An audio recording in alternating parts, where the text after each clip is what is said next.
오늘 우리들에게 주시는 하나님의 말씀은 요한복음 18장 1절부터 11절까지 말씀입니다. 요한복음 18장 1절부터 11절 말씀입니다. 제가 봉독해 드리겠습니다. 예수께서 이 말씀을 하시고 제자들과 함께 기드론 시내 건너편으로 나가시니 그곳에 동산이 있는데 제자들과 함께 들어가시니라. 그곳은 가끔 예수께서 제자들과 모이시는 곳이므로 예수를 파는 유다도 그곳을 알더라. 유다가 군대와 대제사장들과 바리새인들에게서 얻은 아랫사람들을 데리고 등과 횃불과 무기를 가지고 그리로 오는지라. 예수께서 그 당할 일을 다 아시고 나아가 이르시되 너희가 누구를 찾느냐. 대답하되 나사렛 예수라 하거늘 이르시되 내가 그니라 하시니라. 그를 파는 유다도 그들과 함께 섰더라. 예수께서 그들에게 내가 그니라 하실 때에 그들이 물러가서 땅에 엎드러지는지라. 이에 다시 누구를 찾느냐고 물으신데 그들이 말하되 나사렛 예수라 하거늘 예수께서 대답하시되 너희에게 내가 그니라 하였으니 나를 찾거든 이 사람들이 가는 것은 용납하라 하시니 이는 아버지께서 내게 주신 자 중에서 하나도 잃지 아니하였사옵나이다 하신 말씀을 응하게 하려 함이로라. 이에 시몬 베드로가 칼을 가졌는데 그것을 빼어 대제사장의 종을 쳐서 오른편 귀를 베어버리니 그 종의 이름은 말고라. 예수께서 베드로더러 이르시되 칼을 칼집에 꽂으라. 아버지께서 주신 잔을 내가 마시지 아니하겠느냐 하시니라. 아멘. 예배하게 돼서 행복합니다.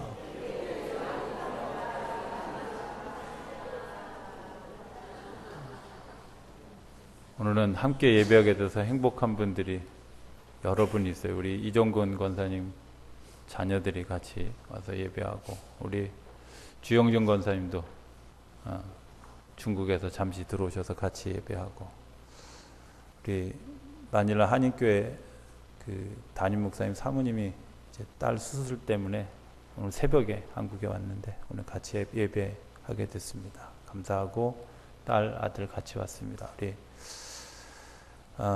정봉호 성도님도 오랜만에 같이 예배하게 돼서 행복하고, 또 제가 성함을 알지 못하는 두 아가씨 같이 예배하게 돼서 행복합니다.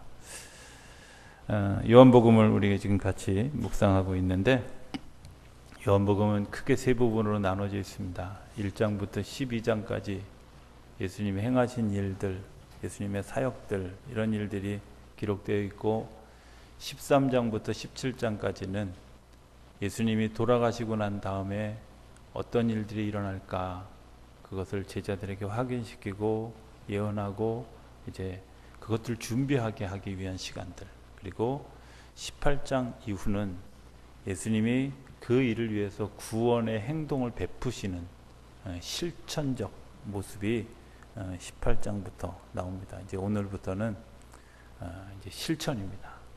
그동안이 이론이었고 예언이었다면 오늘부터는 실천입니다. 이런 생각을 해봤습니다. 우리가 이제 예언에 대한 그런 그 오해를 하는 분들이 있습니다. 예언이라는 것이 그러니까 아주 거시적인 예언이 있고 단편적으로 주어지는 예언이 있습니다. 거시적인 예언, 예를 들면 예수님이 다시 이 땅에 오실 것이다, 이루어지는 거죠. 그죠? 그건 세상 없어도 하늘이 두 쪽 나도 이루어지는 일들입니다. 그런 반면에 단기적으로 하나님이 이스라엘 백성들에게 멸망할 것이다, 너희들이 멸망한다, 뭐 이런 정도의 그러니까 단기적인 예언들은 변수가 있습니다. 그 변수가 뭐냐면, 그 예언을 받은 사람이 내가 그것에 대해서 돌이켜 실천하면 상황이 바뀌어요. 예를 들면 요나서에 보면 니느웨에 요나를 파송하면서 그 니느웨 땅이 멸망할 것이다, 이렇게 얘기를 하라고 요나에게 얘기합니다. 자, 우여곡절 끝에 니느웨 땅에 가서 반나절 그냥 요나가 이 땅 멸망할 것입니다, 하나님 멸망한다 그랬습니다. 그런데 멸망하지 않았습니다. 왜 그랬냐면 멸망할 것이라는 예언의 소리를 듣고 니느웨 왕과 모든 백성들이 회개했어요. 여기가 변수입니다.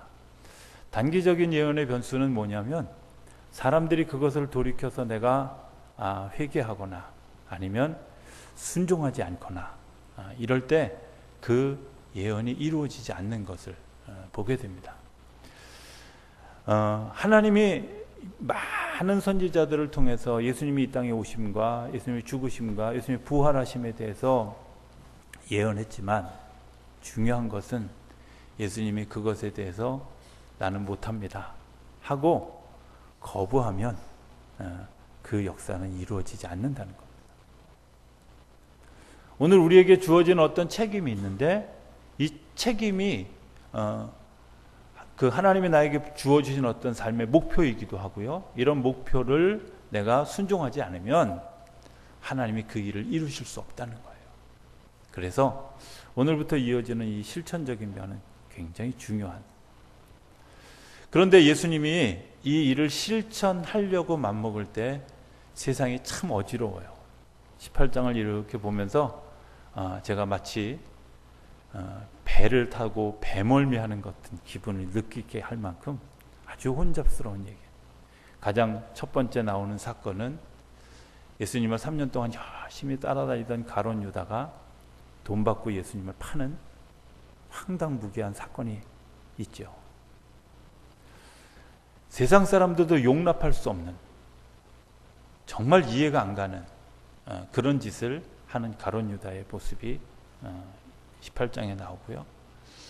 그 뒤에 가면 또 다른 제자 하나 베드로가 예수님을 모른다고 부인하는 장면이 또 곳곳에 나오죠. 또 안나스라고 하는 가야바 제사장의 그 장인이 예수님을 잡아들여서 그에게 신문하는데 그냥 뭐 구체적인 죄명도 없이 그야말로 우리식으로 얘기하면 내 죄를 내가 알렸다? 이거예요. 그냥 그렇게 신문하는 그 신문이 이루어지지 않으니까 다시 대제사장에게 보내지고 대제사장은 이 사람이 죄가 있다는 것을 몰아가다가 빌라도에게 다시 보냅니다. 이유가 뭐냐면 이 사람을 우리가 안고 있어서 아무런 소용이 없다는 거예요. 왜? 종교 재판에는 사용이 없는데 관정의 재판에 사형을 시킬 수 있도록 하기 위해서 가야바가 빌라도에게 예수님을 보내요. 또 하나는 그 보내는 과정에서 어떤 그 비겁함이 뒤에 숨어 있냐면 유월절 잔치를 훼손하지 않으려고 그들이 의도적으로 예수님을 빌라도에게 밀어내는 책임을 미루는 그런 좀 나쁘게 얘기하면 비겁한 짓을 하는 거예요. 또 다른 하나, 빌라도의 법정에 섰을 때 시간은 새벽이었습니다. 그런데 여러분들 새벽에 재판하는 거, 밤중에 재판하는 거 보신 적 있습니까? 재판은요 늘 9시 이후에 시작하게 돼 있어요. 왜?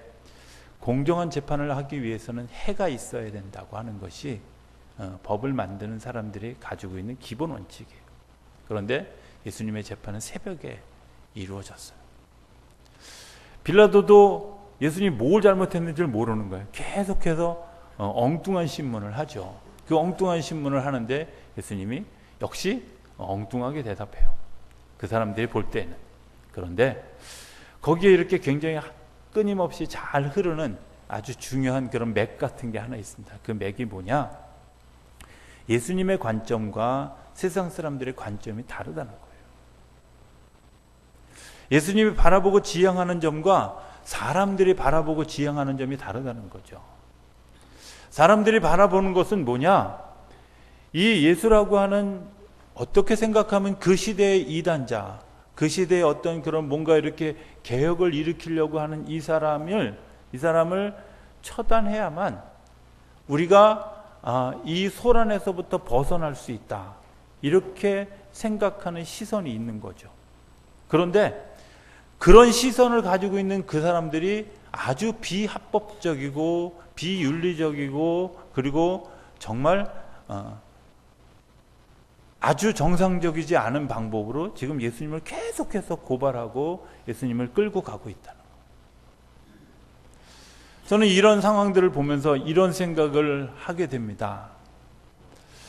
도대체 이 사람들이 왜 이런 그 어리석은 짓을 지금 자기가 생각해도 이해가 안 되는 그런 어리석은 짓들을 나중에 돌이켜 생각하면, 야, 내가 도대체 왜 그런 짓을 했어? 이렇게 생각할 만한 짓을 왜 지금 하고 있을까?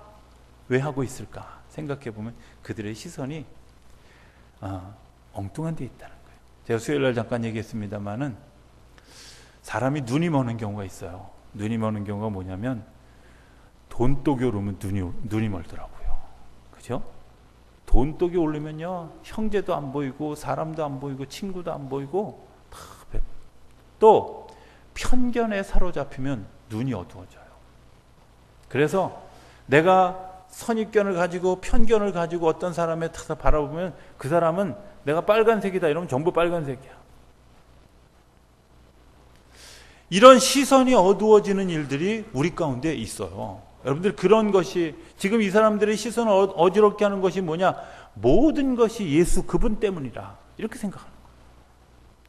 모든 것이 그 사람 때문이다. 여러분들 그렇습니까? 그렇지 않음에도 불구하고 그들의 편견과 그들의 미움과 그들의 분노와 그들이 가지고 있는 것들이 예수님을 정말 비정상적인 방법으로 몰아가고 있어요. 그런데 예수님의 시선은 반면에 어디 있냐면, 예수님의 시선은 이 사람들을 회복시키는 데 있어요. 저는 이런 생각을 본문을 보면서 하게 됩니다. 예수님이 피할 수도 있었다, 이런 생각 안 해도 됩니다. 예수님이, 물론 하나님이 그 일을 맡기셨고, 당신이 자원해서 이 땅에 오셨고, 그리고 이 땅에서 33년의 피곤한 인생을 살았다 하지만, 마지막 그 순간 당신이 해도 되고 안 해도 되는 선택의 결정은 자기가 할 수 있는, 겟세마네 동산의 기도를 보면 예수님 분명히 그 선택의 여지를 가지고 있었던 것을 알 수 있어요. 겟세마네 동산에서의 기도에 예수님이 이렇게 기도하잖아요. 하나님, 할 수만 있거든 이 잔을 내게서 옮겨 주십시오. 이게 예수님의 본 마음이에요. 그런데 내가 하나님께 감동된 마음은 뭐냐면, 그러나 내가 이 일을 감당하겠습니다 하는 거죠.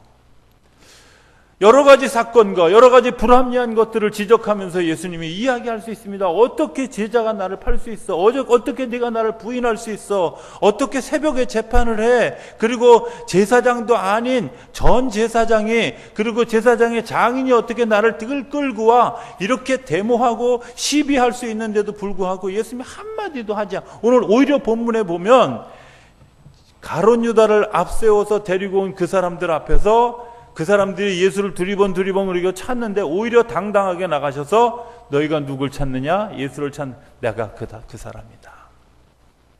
다시 물어봅니다. 너희가 누구를 찾느냐? 내가 그 사람이다. 그런데 나는 잡아가고 이 사람들을 풀어줘라 하고, 예수님은 오히려 자기 자신이 자수하는 듯한, 스스로 이렇게 복종하는 듯한 그런 모습을 보여줍니다.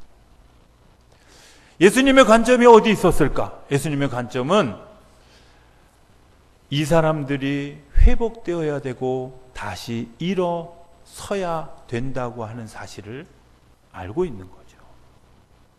그러기 위해서 내 자신을 드리는 거예요.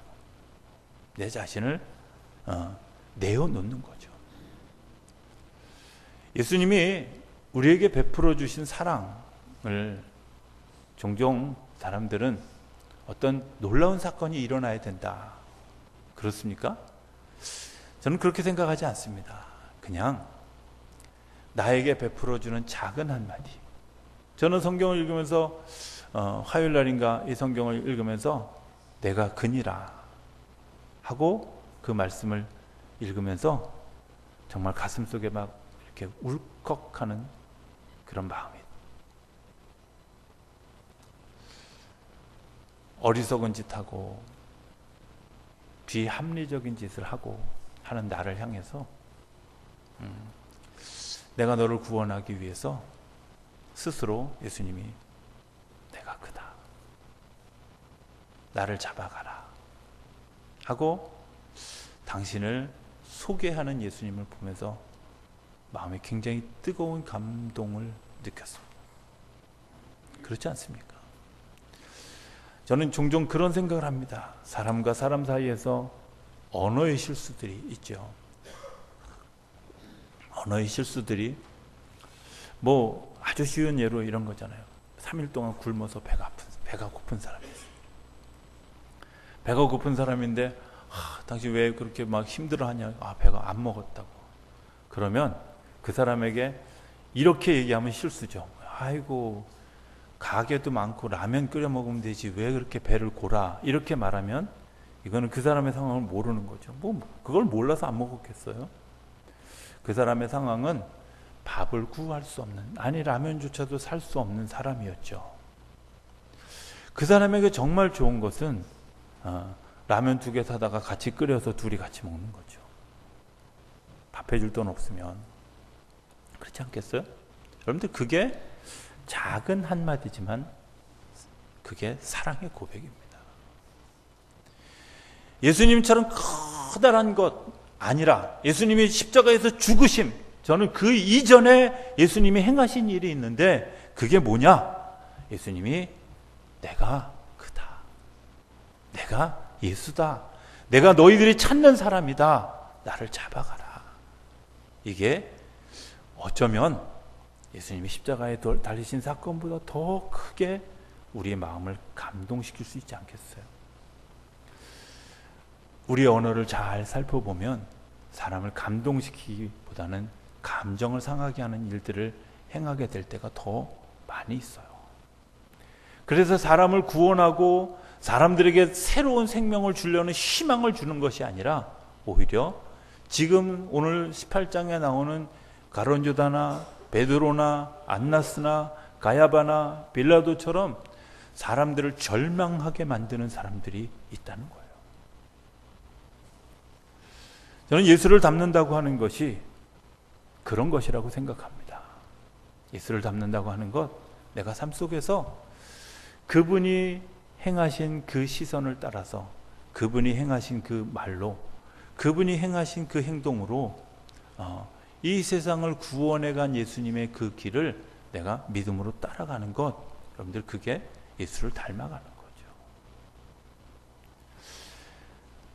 어떤 분이 그랬다 그래요. 당신은 정말 예수를 닮는 것이 소원이어가지고 어느 날 기도를 하는데 내가 예수님을 닮고 싶습니다. 그런데 눈을 딱 떴는데 예수님 초상화가 딱 보이더래요.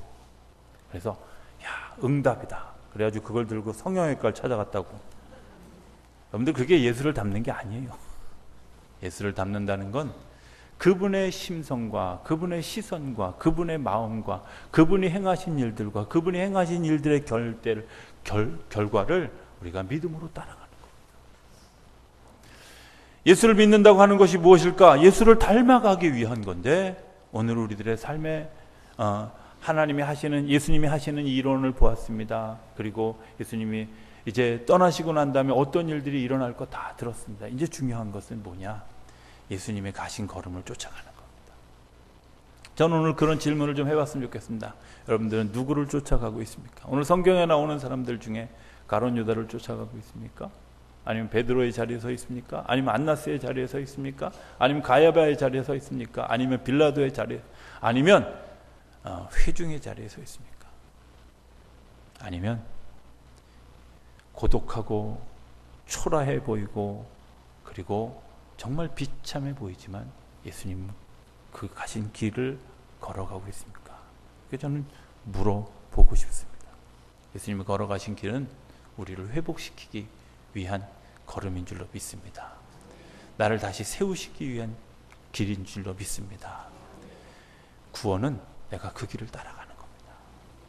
그리고 생명의 길은 그 길을 따라가는 겁니다. 두 번째 생각할 수 있는 것, 예수님은 진리를 따라갔습니다. 진리가 뭐냐? 우리가 이제 생각할 때 진리라는 것이 막 거창한 것이라고 생각하기 쉽습니다. 그런데 진리는 간단한 겁니다. 하늘나라를 바라보는 겁니다. 이 땅에는 진리가 없습니다. 사람의 손이 가미되면 다 거짓입니다. 시골에서 목회를 한 17년쯤 하다 보니까 전에 제가 몰랐던 것이 있었던 것 같아요. 전에는 막 뭐 비료를 많이 넣고 뭔가 막 그냥 인공적인 거, 화학적인 것을 가미하면 농사가 잘 되는 거라고 생각했는데, 오히려 시골에서 살면서 보니까 하나님이 주신 자연 그대로가 훨씬 더 힘이 있다는 사실을 느껴요. 그걸 도시에서도 느낄 수 있는데, 그냥 일반 가게에서 파는 그런 그 곡물과 유기농 가게에서 파는 곡물이 가격의 차이가 나죠. 어느 쪽이 더 비싼가요? 여자분들이 대답할 수 있죠. 유기농 쪽이 훨씬 비싸요. 왜? 유기농 말 그대로요, 자연 그대로예요. 썩은 퇴비 쓰고요, 화학 비료 쓰지 않고, 그리고 정말 하나님이 주신 자연 그대로를 가지고 농사를 지은 거예요. 그렇다면 바꿔 얘기하면, 여러분들, 내가 뭔가 인공적인 것을 가미한 사람이 더 가치가 있겠어요? 아니면 하나님이 주신 자연 그대로의 삶을 내가 믿음으로 잘 가는 사람이 더 가치가 있겠어요? 뻔하잖아요. 그런데 우리가 어느 순간부터 인공적인 가치를 자꾸 따르, 자기 위에 자꾸 뭘 씌워요. 지난 주간에 어떤 교회에 그 집회를 하러 강사로 가게 됐어요. 저는 제일 곤혹스러운 게 뭐냐면 프로필 달라고 그럴 때가 제일 곤혹스러워요. 저는 늘 그런 생각이, 프로필이 뭔 필요가 있어, 내 얼굴이 프로필이지, 이런 생각이. 아닌가? 하나님의 형상을 닮은 내 얼굴이 프로필인데 어느 학교 나왔고 뭐 이런 게 그렇게 중요할까? 거기다가 양문교회 담임 목사 이 정도가 그냥 프로필이지. 그렇지 않아요? 아멘 안 하는 거 보니까 별로 관점이, 저는 그렇게 생각합니다. 내가 어느 교회 담임 목사, 이게 훨씬 더 강력한 프로필이라고 생각하는데 뭘 자꾸 쓰래. 이렇게 뭐 학력 이런 거 써주면서 좀 마음이 좀 불편했어요, 사실은. 그런데 저는 그렇게 생각합니다. 우리가 자꾸 뭔가 그 위에 뭔가를 씌우려고 합니다. 아직 제가 명함을 만들지 않았지만, 명함을 만들면 나는 거기에다 그냥 내 이름만 쓰고, 좀 뒤가 좀 서운하면 거기다 목사라고 쓰고, 그것도 사실은 좀 불편하긴 한데, 그리고 주민 저기 핸드폰 번호하고 연락처 정도만 쓰고. 어떤 분은 그 명함 뒤가 지저분하더라고요. 막 그냥 뭔 위원회 위원장 이런 게. 어떤 분은 자기가 동네 통장인 것도 거기 쓰시더라고요. 여러분들, 그거 내가 뭔가 지금 자꾸 씌우는 거 아니겠습니까? 거기에 진리가 없습니다. 진리는 어디에 있냐면 내 자체, 하나님 앞에 서 있는 단독자로 서 있는 나. 여러분들, 이게 진리입니다. 하나님 앞에서 부끄럽지 않다면, 하나님 앞에서 정말 아무런 문제가 없다면, 여러분들, 그 사람은 하나님이 하나님의 사람들로, 하나님의 방법들로 키워가는 사람들입니다. 자꾸 무언가를 씌우고 자꾸 무언가를 막 덮어쓰고 자꾸 무언가를 입는다. 그 일들은 여러분들 하나님을 만나는데 오히려 장애가 될 뿐입니다. 저는 예전에 겨울을 되게 좋아하는데 요즘에 여름을 좋아합니다. 왜냐? 겨울에는요, 하나님하고 스파크가 안 일어나요. 스파크라는 게 살과 살이 맞대야 스파크가 일어나는데, 스카프가 아니라 스파크가 일어나는데, 옷을 두텁게 입으니까요, 아무리 하나님하고 치대도 스파크가 안 일어나더라고요. 상징적으로 들으실 수 있게 되길 바랍니다. 여러분들, 내 옷을 벗어야 하나님과 만나는 스파크가 일어납니다. 내가 나를 비워야 하나님과 만나는 스파크가 일어납니다. 그게 진리입니다. 예수님이 조금도 두려워하지 않고, 조금도 그들의 신문에 대해서, 그들의 심판에 대해서, 그들이 하는 엉뚱한 짓들에 대해서 비합리적인 것들, 비윤리적인 것들을 들이대면서도 그에게 신문할 때 한 번도 예수님이 흔들리지 않고 주저하지 않았던 가장 커다란 이유가 뭐냐? 예수님, 당신이 진리이기 때문에 그렇습니다. 하늘로부터 온 그 자체, 하나님으로부터 온 그 자체이기 때문에 흔들리지 않는 겁니다. 왜 오늘 우리가 흔들릴까? 사실은 우리 안에 알지도 못하는 죄의식이, 내 안에 나를 둘러싸고 있는 그런 그 포장들이 벗겨질까 봐 두려워하는 거 아닙니까? 그래서 흔들리는 거. 내 안에 숨겨진 상처, 내 안에 숨겨진 것들 때문에 내가 사람들 앞에 당당하게 나가지 못하는 그런 모습이 오늘 우리 가운데 없습니까? 저는 사람들이 저를 이렇게 약간 곁눈질로 한 10초 이상 째려보면 겁이 납니다. 아, 뭐 들켰나 보다. 지은 죄가 많아서. 하나님 앞에 진리인 사람은 10초를 째려보든 20초를 째려보든 별로 중요하지 않습니다. 왜? 내가 하나님 앞에 서 있기 때문에 그렇습니다. 예수님이 이 길을 믿음으로 걸어갈 수 있는 이유는 무엇인지 아십니까? 진리이기 때문에 그렇습니다. 당신이 진리이기 때문에, 그리고 진리의 길을 걸어가기 때문에 그렇습니다. 그 이면에 이런 것이 있습니다. 내 나라가 이 땅에 속해 있지 않아. 예수님은 하나님의 나라의 원리를 따라서 하나님의 나라의 그 삶을 사는 거예요. 그러니까 이 땅에서 아무리 공격해도 문제가 없어요. 내가 가야 될 본향이 분명해요. 저는 예수 믿는 사람들이 가지고 있는 당당함이 거기에 있다고 생각합니다. 내가 이 땅에서 부자 아니고 가난하게 살아도 나는 좋아. 왜? 부자이신 아버지가 나의 아버지이기 때문에. 나는 이 땅에서 좀 고난받고 핍박받아도 좋아. 왜? 영원한 위로자이신 아버지가 나의 아버지이기 때문에 그렇습니다. 내가 좀 억울한 일을 당하고 내가 억울한 소리를 들어도 나는 좋아. 왜? 하나님이 그 진실을 벗겨주실 것을 믿기 때문입니다. 예수님의 그 자신감 있는 내가 그니라 하는 그 행동은 하나님이 이 땅에 보내시고 이 땅에서 사역하게 하시고 이 땅에서 선포하게 하시고 이 땅에서 행하게 하실 그 일들을 선포하는 첫 번 단어, 내가 그니라. 그리고 이 일을 설명하는 마지막 단어가 11절에 있습니다. 이렇게 얘기합니다. 11절에 보면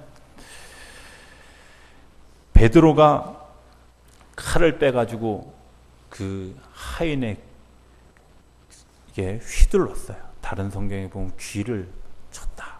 뭐 이렇게 돼 있는데 그 베드로를 향해서 예수께서 베드로더러 이르시되 칼을 칼집에 꽂으라. 아버지께서 주신 잔을 내가 마시지 않겠느냐. 세상의 방법을 가지고 이기려고 하지 마라. 땅의 방법으로 이기려고 하지 마라. 그거는 사람에게 상처나게 하고 사람을 병들게 하고 사람을 아프게 하고 공동체를 무너뜨리는 일인데, 아버지께서 내게 주신 잔은 나를 통해서 회복되게 하고 진리가 되게 하고 생명이 되게 하는 잔을 주셨다는 거예요. 내가 그 잔을 어떻게 마시지 않겠느냐고 오히려 반문하는 거죠. 저는 오늘 우리 양문교회에 하나님이 그런 질문을 하고, 첫 번째 사랑의 언어를 말씀해 주신다고 믿습니다. 내가 예수다. 내가 그입니다. 정말 나를 잡으러 온, 나를 파는 그 가룟 유다 앞에서 예수님 자신이 나서시면서 내가 너희들이 잡으려고 하는 그 예수다. 이렇게 얘기했던 그 위로의 단어가 우리 삶 가운데 임재되어지게 되기를 기대합니다. 그리고 그것 때문에 여러분들의 삶에 하나님이 주시는 커다란 회복이 일어나게 되기를 주 이름으로 부탁을 드립니다. 두 번째는 내가 그 주신 잔을 어떻게 마시지 않겠느냐. 주님이 여기에 첨부해서 이런 얘기 하십니다. 너희가 나를 따라오거든 자기를 부인하고 자기 십자가를 지고 나를 따르라. 예수님을 닮아가기를 원하십니까? 여러분들에게 주신 잔을 거부하지 마십시오. 여러분들에게 하나님이 맡겨주신 잔을. 제가 좀 엉뚱한 시 하나를 주보에 실었습니다. 오늘 뭐 얘기인데 그냥 이 시를 그냥 읽는 것으로 설교를 마치려고 합니다. 같은 마음입니다. 그냥 아버지 하나님과 예수님이 둘이 똑같아, 이런 생각을 가지고 그냥 쓴 글입니다. 아버지와 아들이 너무 닮았다. 생각은 늘 어떻게 인간을 복되게 할 수 있을까? 행동은 늘 어떻게 저들을 죄의 수렁에서 건질까? 삶은 늘 사색과 분주함이 교차하면서 회복을 추구한다.